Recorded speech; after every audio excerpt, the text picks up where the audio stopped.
আজকের একটা দারুণ অন্য রকমের ইন্টারেস্টিং জিনিস নিয়ে চলে এসেছি, দেখতে থাকো তোমরা। আর যেটা কী কী আছে দেখে নাও। জিরে, মৌরি, একটুখানি গুড়, তেঁতুল আর শুকনো লঙ্কা। আর বলে রাখি, আমি ইমন, ইন্ডিয়া, তামিলনাড়ু থেকে। আর এটা তো সবাই চেনো, সজনা ডাঁটা। তবে এখানে সজনা ডাঁটাগুলো একটু মোটা আর একটু শক্ত টাইপের হয়। তো সজনা ডাঁটাটা আমার হাতের 1 মুঠো কি 2 মুঠো ধরো, একটু গরম জলে নুন দিয়ে সেদ্ধ করে নেবো। আর এই যে তেঁতুলটাকে এখানে ভিজিয়ে দিচ্ছি, যাতে কাঠটা ভালো করে বের করা যায়। হাত দিয়ে ভালো করে চটকে বেশ খানিকক্ষণ জলে ভিজিয়ে রেখেছিলাম।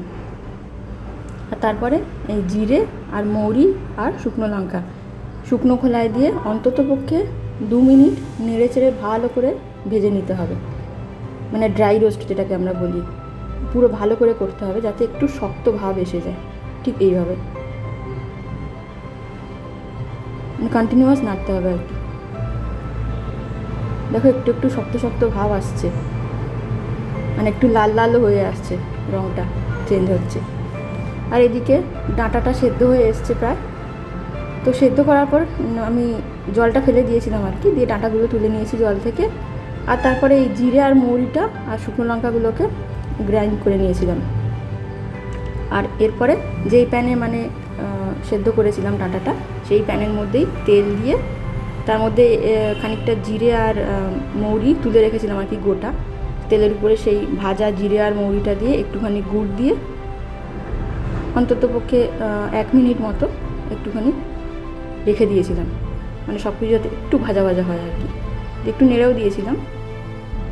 তারপরে নুন দিয়ে দিয়েছিলাম স্বাদ মতো। তারপরে একটুখানি হলুদ দিয়ে দিয়েছিলাম, দিয়ে সব কিছুকে ভালো করে আরেকবার মিশিয়ে নিচ্ছিলাম আর একটু ভাজা ভাজা করে নিচ্ছিলাম। এরপরে ওই সেদ্ধ করা ডাঁটাগুলো এর মধ্যে মিশিয়ে দিয়েছি এইভাবে,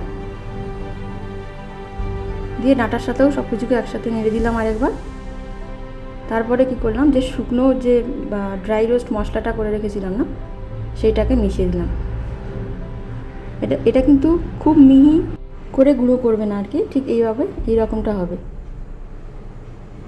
আর তারপরে কি সব কিছু ভালোভাবে মিশিয়ে দিলাম আরেকবার, দিয়ে এই যে তেঁতুলটা ভিজিয়ে রেখেছিলাম না, এই তেঁতুলটাকে এবার ভালো করে ওই যেটা দিয়ে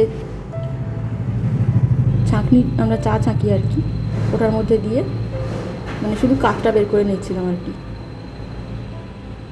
ভালো করে অনেকক্ষণ ধরে চটকে চটকে এইভাবে। এবারে সব কিছু একসাথে ভালোভাবে আরেকবার মিশিয়ে নিচ্ছি, ঠিক এইভাবে মিশিয়ে দেওয়ার পরে বেশ খানিকক্ষণ ঢেকে দিয়েছিলাম আর কি। যখন ফুটতে শুরু করেছে না, তখন কমিয়ে দিয়ে গ্যাসটা, মানে লো ফ্লেমে বেশ খানিকক্ষণ রেখে দিয়েছিলাম, অন্তত 20 মিনিট মতো। ব্যাস, তারপরে রেডি হয়ে গেল সজনা ডাঁটার আচার। এটা ভাতের সাথে খেতে দারুণ লাগবে।